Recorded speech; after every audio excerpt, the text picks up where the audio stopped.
ನೀವೆಲ್ಲ ಉಪವಾಸ ಇದ್ದಾಗ ನಾವು ನೀರು ಕುಡಿಬಾರ್ದು ಅಂತ ಮನಸ್ಸಂತೂ ಅಂತ ಗೊತ್ತಿಲ್ಲ. ಉಪವಾಸ ಇದ್ದವರಿದ್ರೆ ಊಟ ಮಾಡಬಾರ್ದು ಅನ್ನೋದು ಒಂದು ನಮ್ಮ ಸಂಪ್ರದಾಯ ಅಥವಾ ನಂಬಿಕೆ ಅಥವಾ ಬೇರೆಯವ್ರ ಭಾವನೆಗೆ ಬೆಲೆ ಕೊಡೋದು.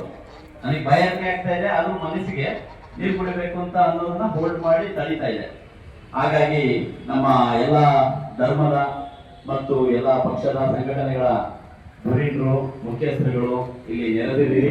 ನಮ್ಮೆಲ್ಲರಿಗೂ ಮೊದಲನೇದಾಗಿ ವಂದನೆಗಳನ್ನ ಅರ್ಪಿಸ್ತಾ ಉತ್ತಮವಾದ ಅಂಶಗಳನ್ನ ತಮ್ಮೊಂದಿಗೆ ಹಂಚ್ಕೊಳ್ಳೋದಿಕ್ಕೆ ನಾನು ಈ ಒಂದು ಸಭೆನ ಬಳಸ್ಕೊಳ್ತೀನಿ. ಶಾಂತಿ ಬಗ್ಗೆ ತಾವೆಲ್ಲರೂ ಮಾತಾಡಿದಿರಿ, ಮತ್ತೆ ಮತ್ತೆ ಅದೇ ವಿಷಯಗಳ ಬಗ್ಗೆ ಮಾತಾಡೋದು ಅಷ್ಟು ಅವಶ್ಯಕತೆ ಇಲ್ಲ. ನಮ್ಮ ಹೊಸದುರ್ಗ ಪಟ್ಟಣದಲ್ಲಿ ಹಿಂದೂ ಮುಸ್ಲಿಂ ಬಾಂಧವರ ಮಧ್ಯ ಅನ್ಯೋನ್ಯವಾದ ಬಾಂಧವೀಯತೆ ಇದೆ. ಅದು ಉತ್ತಮವಾಗಿ ಇನ್ನು ಒಂದಷ್ಟು ತಲೆಮಾರುಗಳಿಗೆ ಮುಂದುವರಿಲಿ. ನಮ್ಮ ಮುಸ್ಲಿಂ ಬಾಂಧವರು ಯಾವುದೇ ಕಾರಣಕ್ಕೂ ಅಭದ್ರತೆಯ ಭಾವವನ್ನು ಇಟ್ಕೊಳ್ಳದೆ ಹಿಂದೂ ಮುಸ್ಲಿಂ ಎನ್ನೋ ಭಾವನೆಯ ಹೊಂದಿದೆ. ನಾವೆಲ್ಲ ಭಾರತೀಯರು ಅಂದ್ಕೊಂಡು ನಮ್ಮ ದೇಶದಲ್ಲಿ ವಿವಿಧ ಧರ್ಮಗಳು ಹುಟ್ಟಿ ಬೇರೆ ಕಡೆಗೂ ಹೋಗಿದೆ, ಬೇರೆ ಕಡೆ ಧರ್ಮಗಳು ನಮ್ಮಲ್ಲೂ ಬಂದಿದೆ. ಅದೇ ರೀತಿ ಅವು ಮುಂದುವರಿಸ್ಕೊಂಡು ಹೋಗ್ತಾ ಇದೆ. ನಮ್ಮೆಲ್ಲ ಧಾರ್ಮಿಕ ನಂಬಿಕೆಗಳು, ಕಾಯ್ದೆಗಳು, ಗ್ರಂಥಗಳು ಮಧ್ಯ ನಮ್ಮ ಭಾರತ ಸಂವಿಧಾನ ಇದೆ. ಬೇರೆ ಗ್ರಂಥಗಳ ಮಧ್ಯ ಸಂವಿಧಾನ ಕಾಯ್ದೆ ಬಂದಾಗ ಕಾಯ್ದೆ ಶ್ರೇಷ್ಠ ಅನ್ನೋದು ನಮ್ಮ ಭಾರತೀಯ ನೆಲದ ನಿಯಮ.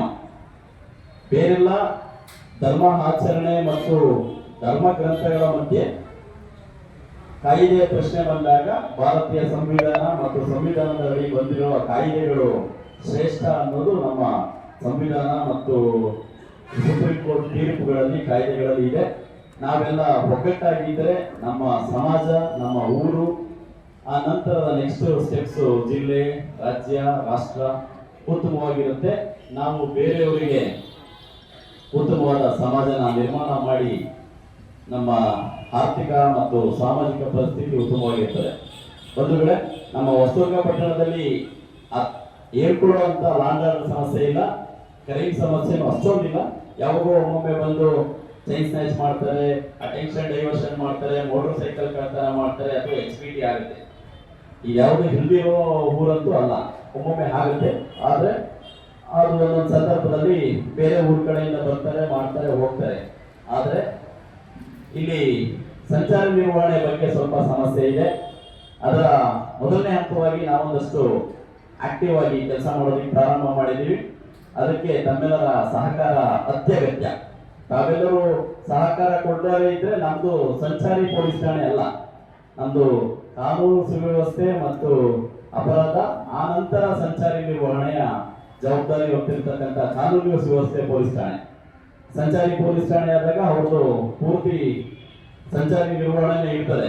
ತಮ್ಮೆಲ್ಲರ ಸಹಕಾರ, ಉತ್ತಮವಾದ ಸ್ಪಂದನೆ ಸಿಕ್ಕಿದ್ರೆ ನಮ್ಮ ಹೊಸದುರ್ಗ ಪಟ್ಟಣದಲ್ಲಿ ಉತ್ತಮವಾದ ಸಂಚಾರಿ ನಿರ್ವಹಣೆನ ಮಾಡೋಣ.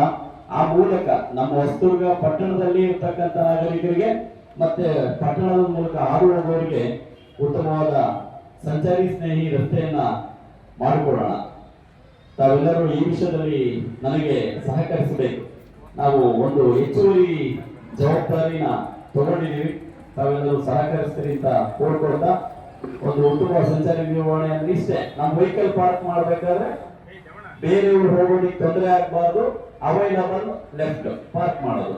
ಎಷ್ಟು ಸಾಧ್ಯನೋ ಅಷ್ಟು ಎಡಗಡೆಗೆ, ಬೇರೆಯವರು ಹೋಗೋದಿಕ್ಕೆ ತೊಂದರೆಯಾಗದಂಗೆ ಒಂದು ನೋಡೋದಿಕ್ಕೆ ಚಂದವಾಗಿ ಕಾಣೋ ನಿಲ್ಸಿದ್ರಾಯ್ತು.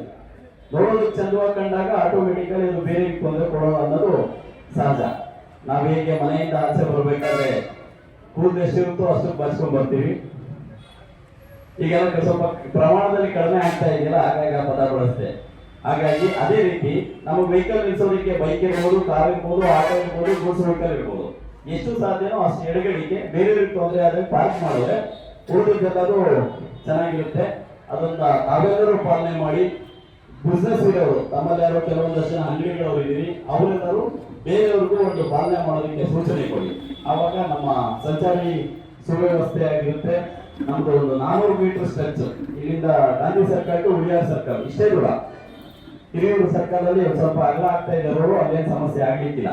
ಇನ್ನು ಸೆಕೆಂಡ್ ರೋಡ್ ಥರ್ಡ್ ರೋಡ್ ಅಲ್ಲಿ ನಾವು ಸುಧಾರಣೆ ಮಾಡೋದಕ್ಕೆ ಅವಕಾಶಗಳು ಕಡಿಮೆ ಇದೆ, ಅಲ್ಲಿ ವೆಹಿಕಲ್ ಕಡಿಮೆ ಓಡಾಡುತ್ತೆ. ಇಷ್ಟನ್ನ ಸಹಕರಿಸಿ ಮತ್ತೆ ನಮ್ಮ ಮುಂದಿನ ಪೀಳಿಗೆ ಮಾದಕಾವಸ್ಥೆಗಳಿಗೆ ದಾಸರಾಗದಂತೆ ಅವ್ರಿಗೆ ಸ್ವಲ್ಪ ಯಾವ್ದಾದ್ರು ಡ್ರಗ್ ರಿಲೇಟೆಡ್ ಕಂಡು ಬಂದ್ರೆ ನಮಗೆ ಮಾಹಿತಿ ಕೊಡಿ. ಅದು ಒಂದು ಸಮುದಾಯ ಅಥವಾ ಒಂದು ಜಾತಿ ಒಂದು ಧರ್ಮಕ್ಕೆ ಸೀಮಿತವಲ್ಲ, ತಾವೆಲ್ಲರೂ ಹೋಗ್ತೀವಿ, ನಮ್ಗೆ ಅದೊಂದು ಕೋರಿಕೆ, ಅದು ಒಂದು ಕೊಡಿ. ಮತ್ತೆ ಇನ್ನ ಯುಗಾದಿ ಹಬ್ಬ ಅಂದಾಗ ಮುಂಚಿನ ಪರಿಸ್ಥಿತಿಗಳು ಇತ್ತು, ಇಸ್ಪೀಟ್ ಅನ್ನೋದು ಈಗ ಅದಕ್ಕೆ ಹಂತ ಹಂತವಾಗಿ ಅವಕಾಶಗಳನ್ನ ಕಡಿತಗೊಳಿಸ್ತಾ ಬಂತ ಈಗ ಅದನ್ನ ಯಾವುದೇ ಕಾರಣಕ್ಕೂ ನಡಿಬಾರದು ಅಂತ ನಾವು ಸ್ಟ್ರಿಕ್ಟ್ ಆಗಿ ರೈಡ್ ಮಾಡ್ತೀವಿ. ತಾವು ಆ ವಿಷಯದಲ್ಲಿ ತಮಗೆ ಗೊತ್ತಿರೋರು ಹೇಳಿ. ಯುಗಾದಿ ಹಬ್ಬದಲ್ಲಿ ಯಾವುದೇ ಕಾರಣಕ್ಕೂ ಇಸ್ಪೀಟ್ ಆಡೋದಕ್ಕೆ ಅವಕಾಶ ಇಲ್ಲ. ಅದೊಂದು ವೇಳೆ ಕಂಡು ಬಂದ್ರೆ ನಾವು ಹಿಡ್ಕೊಂಡ್ಬಂದು ನಿರ್ದಾಕ್ಷಿಣ್ಯವಾಗಿ ಕ್ರಮ ಕೈಗೊಳ್ತೀವಿ. ನಮ್ಮ ಹಿಂದೂ ಸಂಪ್ರದಾಯಕ್ಕೆ ಹಬ್ಬ ಮಾಡೋದು ಹೇಗೆ ಅಂದ್ರೆ ಮನೆಗೆ ತೋರಣ ಕಟ್ತೀವಿ, ಬೇವಿನ ಹೂವು ತಗೊಂಡ್ಬರ್ತೀವಿ, ಅದಕ್ಕೆ ಬೇವು ಬೆಲ್ಲ ಮಾಡ್ತೀವಿ, ಒಬ್ಬಟ್ಟು ಮಾಡ್ತೀವಿ, ಊಟ ಮಾಡ್ತೀವಿ, ಎಣ್ಣೆ ಹಚ್ಕೋತೀವಿ, ಸ್ನಾನ ಮಾಡ್ತೀವಿ, ಪೂಜೆ ಮಾಡ್ತೀವಿ, ಬೇವಿನ ಹಂಚ್ತೀವಿ, ದೇವಸ್ಥಾನಕ್ಕೆ ಹೋಗ್ತೀವಿ, ಬರ್ತೀವಿ. ಅಷ್ಟು ಹಬ್ಬದ ಆಚರಣೆ ಹಿಂದಿನಿಂದ ನಡ್ಕೊಂಡ್ ಬಂದಿದ್ದು. ಇಸ್ಪೀಟ್ ಹಾಕಾದಾಗ ಎಲೆಗಳು ಇರ್ಲಿಲ್ಲ ಅಥವಾ ಜೂಜು ದುಡ್ಡು ಕಟ್ಟೋರು ಇರ್ಲಿಲ್ಲ. ಅದಕ್ಕಿಂತ ಮುಂಚೆ ಎಲ್ಲ ಜೂಜಿನಲ್ಲಿ ಏನೇನೆಲ್ಲ ಆಗಿದೆ ಅಂತ ನಮ್ಮ ಮಹಾಭಾರತ ಯುದ್ಧ ನಮಗೆ ದೊಡ್ಡ ಉದಾಹರಣೆ ಇದೆ. ಮಹಾಭಾರತ ಯುದ್ಧ ನಡೆಯೋದಕ್ಕೆ ಜೂಜೇ ಕಾರಣ ಅಂತ. ಹಾಗಾಗಿ ಜೂಜಿಂದ ಯಾವುದು ಒಳ್ಳೇದಾಗಿರೋ ಉದಾಹರಣೆ ಯಾವುದೂ ಇಲ್ಲ, ಮತ್ತು ಜೂಜಿನಿಂದ ಯಾರು ಉದ್ಧಾರ ಆದರೂ ಇಲ್ಲ. ಆಡಿಸೋರು ಉದ್ಧಾರ ಆಗ್ತಾರೆ, ಆಡದವರಂತೂ ಉದ್ಧಾರ ಆಗಿರೋ ಉದಾಹರಣೆ ಇಲ್ಲ. ಹಾಗಾಗಿ ಯಾರು ಅದಕ್ಕೆ ಬಲಿಯಾಗಿ ತಮ್ಮ ಮನೆ ಮಠ ಅಥವಾ ಒಡವೆ ವಸ್ತುಗಳನ್ನ ಕಳ್ಕೊಳ್ಳೋದು ಬೇಡ, ಅದಕ್ಕೂ ಅವಕಾಶ ಕೊಡೋದು ಬೇಡ. ಮತ್ತೆ ರಂಜಾನ್ ಹಬ್ಬ ಮತ್ತು ಯುಗಾದಿ ಹಬ್ಬ ಒಟ್ಟಿಗೆ ಬಂದಿದೆ. ಲಾಸ್ಟ್ ಇಯರ್ ಬಸವ ಜಯಂತಿ ಜೊತೆನೋ ಏನೋ ಬಂದಿತ್ತು ಒಂದ್ಸಾರಿ. ಅಂದ್ರೆ ನಮ್ಮ ಹಬ್ಬ ಅಮಾವಾಸ್ಯೆಯಾಗಿ ಒಂದ್ ದಿವಸ ಅಥವಾ ಅಮಾವಾಸ್ಯೆಯಾಗಿ 5 ದಿವಸ ಈ ತರ ಬರ್ತವೆ. ಅವ್ರದ್ದು ಅಮಾವಾಸ್ಯೆ ಆದ್ಮೇಲೆ ಚಂದ್ರಗ್ರಹಣದ ಮೇಲೆ ಡಿಪೆಂಡ್ ಆಗುತ್ತೆ. ಹಾಗಾಗಿ ಹಬ್ಬಗಳು ಪರಸ್ಪರ ಜೊತೆಗೆ ಬರುತ್ತೆ. ನೆಕ್ಸ್ಟ್ ಬಕ್ರೀದ್ ಇನ್ನೆರಡು ತಿಂಗಳಿಗೆ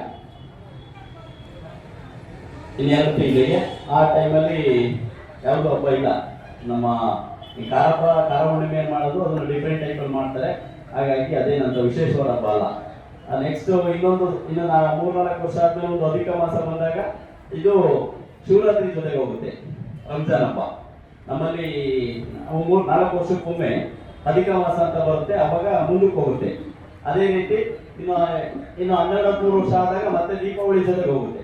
ಹಾಗೆ ಬದಲಾವಣೆಗಳಾಗ್ತಾ ಇರ್ತದೆ. ಯಾವ ಹಬ್ಬದ ನಂತರ ಯಾವ್ದು ಬಂದ್ರು ಕೂಡ ನಮ್ಮ ಹಬ್ಬ ನಾವು ಮಾಡ್ತೀವಿ, ಅವ್ರ ಹಬ್ಬ ಅವ್ರು ಮಾಡ್ತಾರೆ, ಅವರ ಆಚರಣೆ ಅವರಿಗೆ ಶ್ರೇಷ್ಠ ಮತ್ತು ಹೆಮ್ಮೆ, ನಮ್ಮ ಆಚರಣೆ ನಮಗೆ ಹೆಮ್ಮೆ. ಬಟ್ ಬೇರೆಯವರ ಹೆಮ್ಮೆನ ನಾವು ತಡೆಯೋದಕ್ಕೆ ತಪ್ಪಿಸೋದಕ್ಕೆ ಪ್ರಯತ್ನ ಮಾಡೋದಕ್ಕೆ ಯಾರಿಗೂ ಹಕ್ಕಿಲ್ಲ. ಹಾಗಾಗಿ ಉತ್ತಮವಾದ ರೀತಿಯಲ್ಲಿ ಹಬ್ಬನ ಆಚರಣೆ ಮಾಡೋಣ. ನಮ್ಮ ಸಮುದಾಯದ ಮುಖಂಡರಿಗೆ ಕೋರಿಕೆ ಹೇಳೋದೇನೆಂದ್ರೆ, ಸ್ವಲ್ಪ ಯುವಜನತೆ ಮಾದಕ ವಸ್ತು ಮೊಬೈಲ್ ದಾಸರಾಗ್ತಾ ಇದ್ದಾರೆ. ಅದನ್ನ ಸಾಧ್ಯವಾದಷ್ಟು ತಪ್ಪಿಸಿ. ಮತ್ತೆ ನಮ್ಮ ಬಸವಣ್ಣವರು ಒಂದು ಮಾತಾಡ್ಬೇಕಾದ್ರೆ ಹೇಳಿದ್ರು, ಬಸವರಾಜನವರು, ವಿದ್ಯಾಭ್ಯಾಸ ಒಂದೇ ವ್ಯಕ್ತಿನ ಬದಲಾವಣೆ ಮಾಡೋದಕ್ಕೆ ಸಾಧ್ಯ ಅಂತ. ಅದ್ರ ಜೊತೆಗೆ ಇನ್ನೊಂದು ಪದ ನಾನು ಬಳಸ್ತೀನಿ, ಸ್ಕಿಲ್. ವಿದ್ಯಾಭ್ಯಾಸದ ಮೂಲಕ ಸ್ಕಿಲ್ ಬರುತ್ತೋ ಅಥವಾ ಅಭ್ಯಾಸದ ಮೂಲಕ ಸ್ಕಿಲ್ ಬರುತ್ತೋ, ಸ್ಕಿಲ್ಲು ಅಥವಾ ವಿಶೇಷ ತರಬೇತಿ ಪಡೆದಿರೋ ಅಂದ್ರೆ ವಿಶೇಷ ಕಲೆ ಅಂತಾರೆ. ವಿರಾಟ್ ಕೊಹ್ಲಿ ಬ್ಯಾಟಿಂಗ್ ಆಡ್ತಾನೆ, ಅವ್ನಿಗೆ ಹಾಕಲೆ ಅವನಿಗೆ 1,000 ಕೋಟಿ ಮಾಡ್ತಾನೆ. ಅದೇ ರೀತಿ ಯಾರು ವಿಶೇಷವಾದ ಡೈರೆಕ್ಟರ್ ರಾಜಮೌಳಿ ಅಂತವರು, ಅವ್ರಿಗೆ ಅದು ವಿಶೇಷ ಕಲೆ, ಅವ್ರು ಎಲ್ಲಿಗೂ ಕರ್ಕೊಂಡು ಹೋಗಿದೆ. ಇನ್ನ ನಮ್ಮ ಧಾರಾವಾಹಿ ನಡೆಸ್ತಿದ್ದಂತ ಯಶ್ ಇವತ್ತು ಟಾಲಿವುಡ್, ಬಾಲಿವುಡ್, ಹಾಲಿವುಡ್ ಸ್ಟೇಜ್ ಹೋಗಿದೆ. ಹಾಗೆ ಒಂದು ವಿದ್ಯೆ ಮೂಲಕ ವಿಶೇಷವಾದ ಪರಿಣತಿ ಬಳಸಬೇಕು, ಇಲ್ಲ ಅಂದ್ರೆ ಅನುಭವದ ಮೂಲಕ ಅಥವಾ ಬೇರೆ ಮೂಲಕ ವಿಶೇಷ ಸ್ಕಿಲ್ ಬಳಸಬೇಕು, ಅಥವಾ ವ್ಯವಹಾರದ ಮೂಲಕ ವಿಶೇಷವಾದ ಸ್ಕಿಲ್ ಬಳಸಬೇಕು. ಯಾವ್ದಾದ್ರೂ ವಿಶೇಷವಾಗಿದ್ದರೆ ಮಾತ್ರ ನಮ್ಮ ಸಮಾಜದಲ್ಲಿ ಒಂದು ನೆಲೆ ಮತ್ತು ಗುರುತನ್ನ ಪಡ್ಕೊಳ್ಳೋದಕ್ಕೆ ಸಾಧ್ಯ. ತಮ್ಮೆಲ್ಲ ಮುಂದಿನ ಜನರೇಷನ್ಗೆ ಯಾರೋ ಒಬ್ಬ ವಿರಾಟ್ ಕೊಹ್ಲಿ, ಒಬ್ಬ ಯಶು, ಒಬ್ಬ ರಾಜಮೌಳಿ ಆಗೋದಕ್ಕೆ ಸಾಧ್ಯ. ಆದ್ರೆ ಎಲ್ಲರೂ ಹಾಕ್ಬೇಕು ಅಂದ್ರೆ ಅದು ವಿದ್ಯಾಭ್ಯಾಸದಿಂದಲೇ ಹಾಕ್ಬೇಕು. ತುಂಬಾ ಜನಕ್ಕೆ ಡಾಕ್ಟರ್ಗೆ ಅವಕಾಶ ಇದೆ, ತುಂಬಾ ಜನಕ್ಕೆ ಇಂಜಿನಿಯರ್ಗೆ ಅವಕಾಶ ಇದೆ, ತುಂಬಾ ಜನಕ್ಕೆ ಇನ್ನು ಟೀಚರ್ಗೆ ಅವಕಾಶ ಇದೆ, ಎಲ್ಲರಿಗೂ ಅವಕಾಶ, ತುಂಬಾ ಅವಕಾಶಗಳಿರೋದು ಸಿಗೋದು ವಿದ್ಯಾಭ್ಯಾಸದಿಂದ ಮಾತ್ರ. ಹಾಗಾಗಿ ಎಲ್ಲರಿಗೂ ಉತ್ತಮವಾದ ಶಿಕ್ಷಣ ಕೊಡೋದಕ್ಕೆ ಉತ್ತಮವಾದ ವಾತಾವರಣ ಸೃಷ್ಟಿ ಮಾಡಿ ತಾವೆಲ್ಲರೂ ವಿವಿಧ ಕ್ಷೇತ್ರದ ಧುರೀಣರಿದ್ದೀರಿ. ತಮ್ಮ ಗಮನಕ್ಕೆ ಶಿಕ್ಷಣ ವಂಚಿತರಾಗುವ ಕಂಡು ಬಂದ್ರೆ ಅಥವಾ ಶಕ್ತಿ ಇದ್ದು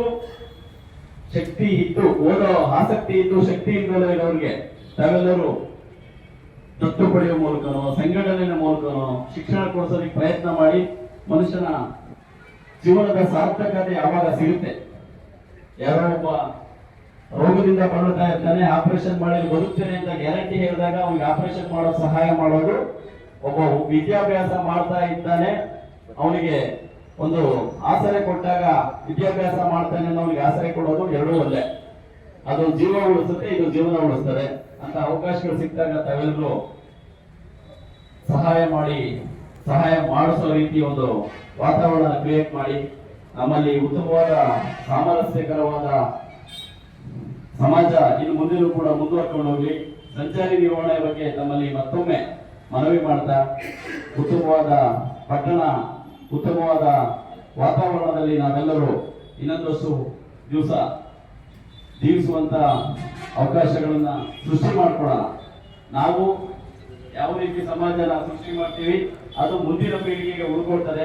ಹಾಗಾಗಿ ಕಾನೂನು ಸುವ್ಯವಸ್ಥೆ, ಧಾರ್ಮಿಕ ಸಾಮರಸ್ಯ, ಅಪರಾಧ ಮುಕ್ತ ಪ್ರಪಂಚ, ವ್ಯಸನ ಮುಕ್ತ ಸಮಾಜ ಇವೆಲ್ಲವೂ ಕೂಡ ಪೊಲೀಸ್ ಇಲಾಖೆ ಮತ್ತು ಸಾರ್ವಜನಿಕರ ಸಹಕಾರದಿಂದ ಮಾತ್ರ ಸಾಧ್ಯ.